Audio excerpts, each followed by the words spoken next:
दोनपेक्षा जास्त अपत्य असणाऱ्यांना लाडकी बहीण योजनेचा लाभ नको अशी भूमिका आता भाजप आमदार नितेश राणेंनी घेतली आहे।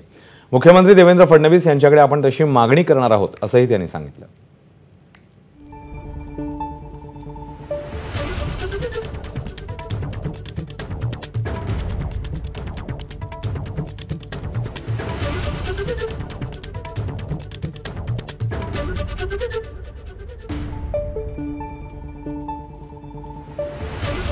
त्याला विचारायचे मुख्यमंत्री लाडली बहीण योजनेची यादी जरा तुमच्या समोर दाखवतो, कलेक्टरांना सांगतो जरा दाखवा।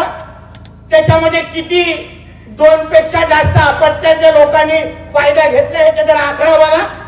मी तर फडणवीस साहेबांना आम्ही सगळेजण विनंती करणार आहे मुख्यमंत्री साहेबांना की साहेब त्या मुख्यमंत्री लाडली बहीण योजनेमध्ये बदल करा, आपल्या आदिवासी बांधवांना थोडा सूट द्या आणि नंतर दोन अपत्य लोकांपर्यंत ती योजना पोहोचणार असं नियम त्याच्यात घाला आणि तरच फायदा घ्यायला द्या। एबीपी माझा, उघडा डोळे बघा नीट।